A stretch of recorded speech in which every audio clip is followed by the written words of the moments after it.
Yes, people, what's up? I'm here in Greenside at the Pirates Gym. Interview today with Nathan Morris, South African Olympic powerlifter. So Nathan, first of all, I'm going to ask you, how have you been in the last year that's been so challenging and difficult? In all honesty, it's been good for me, genuinely. COVID was a good break. It was a good time to reflect, rest up, set goals. I mean, everybody has challenges. I took the positives and made it work, man. It hasn't been the worst year for me. Oh, that's amazing. Yeah. And what about professionally, in terms of work, first of all, besides the powerlifting work, managing the gym, how was that? Genuinely, it's been really good. We are really cool members, so they saw us through. And also, if you look at the positives, man, you have to be creative. Like, you've got to find new services, learn new skills, give new offerings. So if I look at it, it's good because we've learned a lot of new things, a lot of new skills, and then you can always take that forward. So yeah, it is a challenge, but from every challenge is just a growth opportunity. So I can't complain. So I want to take you back to the beginning. How was your childhood like? Interesting. I grew up a little bit. I think I was very blessed. I grew up, there wasn't really a day inside. I grew up, all my homies were on the block, and one guy would send out an SMS, and the next thing we're all like playing cricket or soccer or just breaking into the school pool and swimming. And that was my childhood, man. I was with friends all the time, just active, and if it was raining, we had the PS2. But that's as far as it went, I'm very blessed with my childhood if I look at it now. And are you friends with some of those people still today? Yeah, still to this day. Cool. Yeah, a lot of my friends are, when I say like I've known them since grade 1, grade 2, like we still give each other shout outs, hey, you okay? Obviously, as you grow up, you see each other less. But I've kept all of them.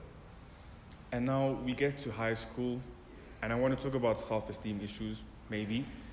What did you go through in high school? Personally? High school, up until about grade 11 was tough. I think I battled with all the self-esteem issues. I couldn't. I remember one time one guy actually came up to me and asked if I had a voice. I just speaking, making friends, all of it was a little bit difficult, and then kind of through towards the end, I think I came out of my shell a little bit, found my path, and the last year was pretty cool. Matric was a pretty cool year. I think. I don't know, you were there with me. Of course, yeah. I think it was pretty cool for everybody. Yeah, it was legendary year. It was. Say so myself. Yeah. And then all of a sudden, a couple of years after matric, you're now lifting a heavy amount of weights. Basically, you've become a power lifter that's competing for the Olympics and Commonwealth Games. How on earth did that start? A total accident. Okay. So I was, I don't know, I was playing rugby, Pirates, and it was an off season, and there was, as I remember it, so somebody else might argue differently, a little bit of an opportunity, a chance to go play for the first team, because I was a junior, and my first sort of response was, I need to get bigger, which is weird because me from high school is rather overweight. So I had to get bigger, but I didn't want to lose any speed or fitness, and I stumbled upon an article about weightlifters that they were getting bigger and faster and stronger without losing any speed or fitness. So I literally downloaded it was called a 5-week front squat program, which was just weightlifting. Just ran it. I happened to pop into a gym down the road from me. They came up to me, there's a comp in 2 weeks, you want to do it? I've been lifting for about 3 weeks at a time. Sure, whatever. Did it, did pretty well, and just never looked back. It's just kind of a spur of the moment thing, And how was your first competition? Talk us through, besides winning. So it worked out that way. It worked out Talk us through the process, the working towards it, the training, the night before, the morning, My first comp was actually, it's more of a fun story. So, I mean, I knew nothing. As in, when you're lifting 2 weeks, it's you don't really know anything. I'm still refining technique, which was, that's like a few years. And I rocked up in some shorts, plain t-shirt and some shoes. I had none of the specialized equipment. I had none of anything going on. Fully expecting that I said to Scott, because I remember asking for the day off, I was like, if there are 20 guys, I'll be lucky to come 21st. I had no idea. Rocked up and just winged it. There were like 1 or 2 guys there from the same sort of gym I was at. They kind of gave me a little bit of a guide. I just, number one answer, drink a lot of coffee and go have some fun. And I love competing. I love competition. So it was a cool chance to, I can test my strength against guys. I have no idea who they are. I have no idea how they're doing it, and let's see what happens. It was an absolute blast. Okay, and I want to take you to Madagascar. I think it's an international competition, although it is still in Africa. Fast forward a few years. I love that story because I happened to see it as I was doing my research somewhere far in the archives. Tell me about what happened at Madagascar, everything, before and during and after. So I'll build off, we had a previous conversation towards this. Leading up to Madagascar, I lost my father. It was about a month and a bit before flying out to Madagascar.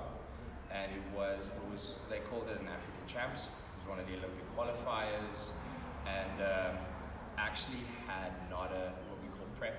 So your training leading up to the competition actually had not a bad prep, and it just so happened leading up to the comp I got stupid sick. Like I must have lost in a night 5-6 kilos, which I'm gonna be a little dramatic about this because this is how it felt. Okay, so I didn't sleep. I had a fever. I was horribly sick. I was actually worried if they'd let me on the plane home. And wake up and remember Scott said something's wrong. Yeah, I feel like death. Rocked up to the comp venue, nothing had improved. I'd try to sleep all day. And in Olympic weightlifting, there's 2 sections. There's a snatch and a clean and jerk. So I managed to survive the snatch. And leading up to the clean and jerk, when you don't really have your legs, standing up was hard. Now I got to try, throw heavy weights over your head very, very fast. It's a bit of a challenge when you kind of feel like that. And you get 3 attempts at clean and jerk, so you got to make one of them to score. You don't score. It's like a DQ. We call it a bomb out. And missed my first one, can't pick it up. Missed my second one, can't pick it up. Vividly, I was sitting there. Scott's like, you're on in 2 minutes. What do you even tell somebody in that scenario? And I had a black tape around my arm at the time.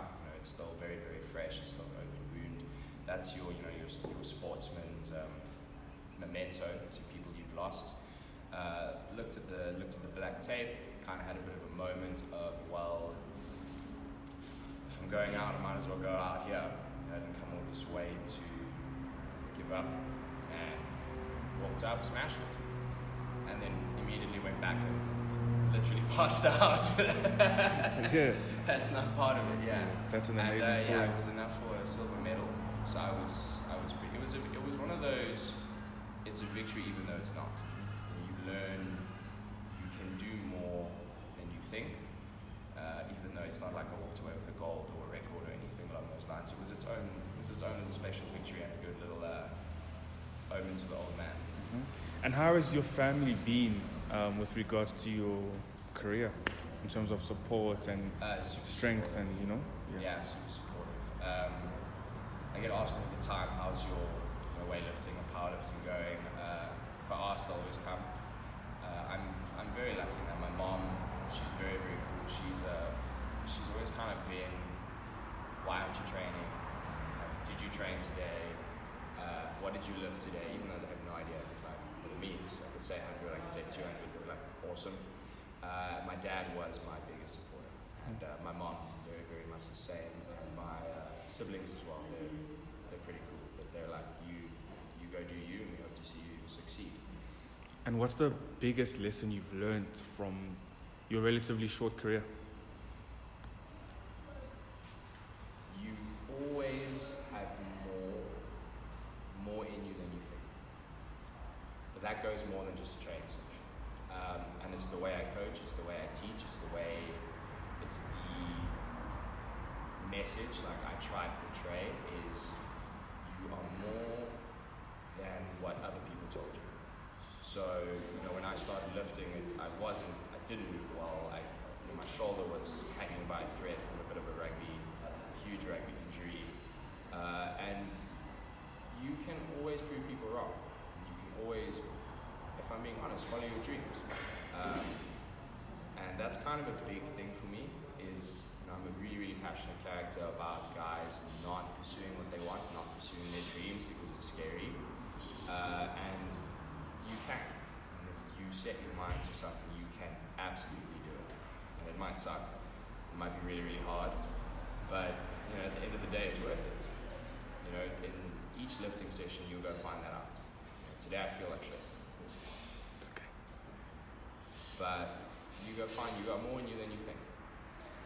And with everything that you said, I want to speak about the importance of sacrifice. Because your sacrifice hurts. I've seen you lift, and that's a lot of kilograms on your shoulders, on your arms. Talk to me about the importance of sacrifice. I've got a bit of a different attitude to it. So somebody calls it sacrifice. It's not like that for me. This makes me happy. This is where I want to be. Like, I don't go to the gym and spend hours here sad about it. Like, this excites me. This makes me happy. I've made friends doing this. I've traveled doing this. It's given me more than what it's taken. So somebody else, might see an issue with missing drinks, or I don't know, not being able to eat a piece of cake. I don't really like cake anyway. This for me is what I want to be doing. It's not a sacrifice. Like, there are goals and there are timelines and there is like a massive chance of failure, but at the end of the day, I chose this. This is what like makes me feel alive, and this is where, if I'm being honest, lifting around you, maybe you saw a little bit when I'm competing, even just a training session, that is me at my most alive. That is coaching guys, working with guys, just in this environment. This is the happiest I can be. So it's more I've chosen something different, and it's a path I'm really happy to be on, than necessarily feeling like I'm missing out on something else. Because if I'm being honest, if I was doing the standard stuff, I'd be pretty miserable. This makes me smile, so I'm going to do it. I can see. And I want to talk about Tokyo 2021, the Commonwealth Games after, and the Olympic Games after. Yeah. Where do you want to be? Where do you want to go? And how much are you willing to put in to get there? Answer your last one first. Anything. This for me means everything, and I'm honest about that. So it's whatever it takes, and whatever it takes is a good time for me. Tokyo 2021, probably not going. That I knew, and I'm open about that.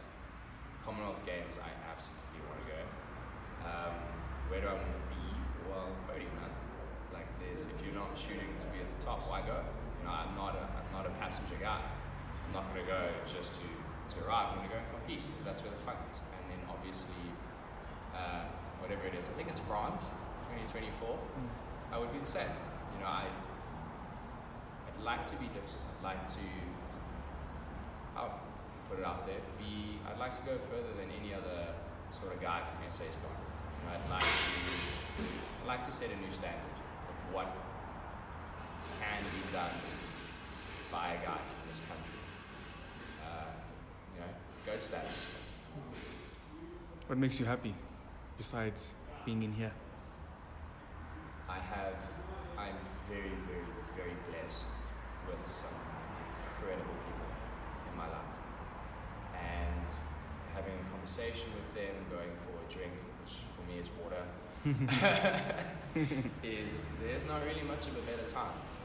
You know, that's, if I'm being honest, that's the first thing. Otherwise, I'm a big sushi fan. If I'm being honest, if it wasn't this, I probably would have learned to make sushi or something.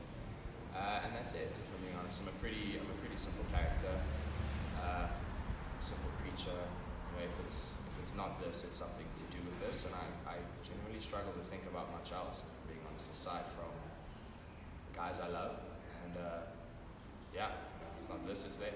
What stresses you out? Life stress or Like anything? What stresses you? I think there's always the stress, the fear of failure. That's always a big one. Everybody wakes up wondering if I am good enough, and there's a bit of a thrill in trying to face that. Otherwise, general stress, man. You know, I have a deadline today I have to meet, so you gotta wake up a little bit early, hustle that one, stay a little bit later, do that one. Yeah. Normal life stresses and the standard, I suppose every person on a athletic journey, on an entrepreneurial journey, on a social media journey is always the am I good enough question. Yes, sir. Yeah, I suppose you know that Yeah, pretty I do. well. Yeah. Absolutely. Yeah. What's the heaviest you've lifted? Depends on the lift. So my two competition lifts are the snatch and the clean and jerk. The heaviest I have snatched is 140, and the heaviest I have clean and jerked is 175. And what's the aim, dude? Like, how heavy do you want to go? As high as I can. Yes. I think I've kind of set myself cool goals of like a 170, 180 snatch would be cool, and a 215, 220 clean and jerk would be cool. So that totals up to 400. That's a big milestone. Right now I'm just trying to get to the 200 milestone. I think that's the litmus test for any weightlifter. If I can do 200, I have proven myself. But I'm probably not just going to settle for that. I'll take it as far as I can go. All right, cool. My name's Scott Schroeder. I'm many things to Nathan. His boss, his mentor, and his coach. His coach. How did you guys meet? We were doing strength conditioning for a rugby team. He was one of the players in a large group, and he was a kid that stood out, because at that stage he was still a kid. He stood out to us in terms of his ethics and his hard work and his tenacity, just wanting to keep getting things right and doing it right. So from there we kind of picked him out of the crowd, took him under our wing, educated him, employed him, and have been with him ever since. Yeah. And what did you see in him that decided you guys, that you want to go on this journey of powerlifting and potentially going to the Olympics in a few years' time? What made you say, I want to work with this guy? In terms of weightlifting, Nathan was never a big fan of cardio. So, for him, lifting weights was something that came quite naturally. And he had many athletic interests, rugby being one of them. And weightlifting has a great crossover in terms of training weightlifting to get an athletic performance. He became very good very quickly. It takes a lot of hard work, a lot of effort, a lot of dedication, which he was very happy to do. Sacrifice diets, late nights, weekends, training camps. You tend to lose a lot of friends because you're not always in the social scene. And he was one that was willing to do it. So for us, it was a very, very simple decision to go along with the journey. So what type of, I can say, techniques or tactics do you guys incorporate in your training that you would say sets you apart from everyone else in your division?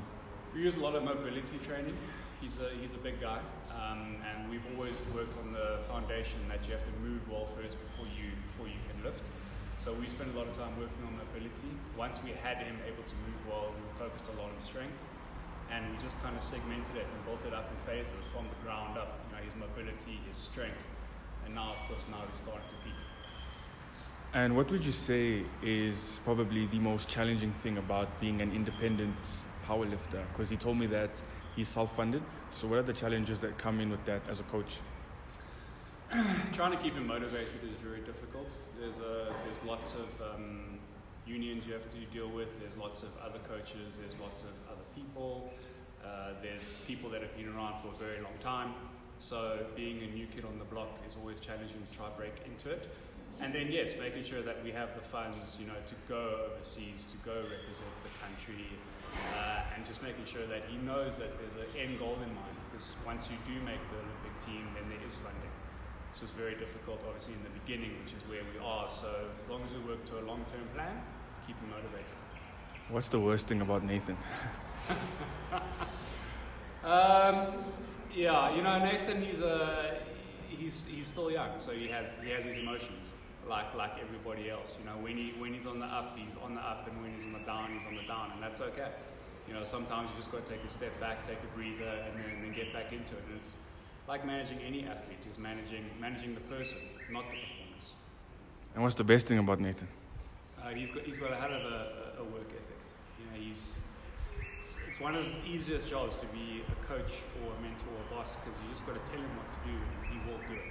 And that sounds easy, but it's not. It never in a million years can people understand what it takes to actually go through that training, the hours, the injuries, the pain. It sounds like I can do it, but it's saying it and doing it are two very different things, and he does it.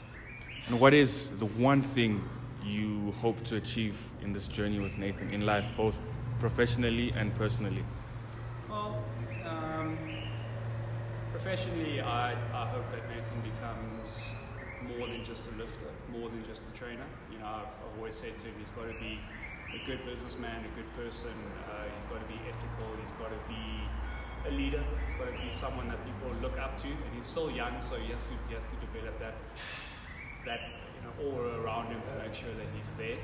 And I think he will. In fact, I know he will. He's on a career path that's going to be very successful for him. And then in terms of weightlifting, well, the Commonwealth and the Olympics, that's the gold standard. To be there to compete, I think, would be have an amazing, as well. It's a feather in his cap. Something to put on the CV, which will really set him apart from everyone. Thank you so much. Pleasure.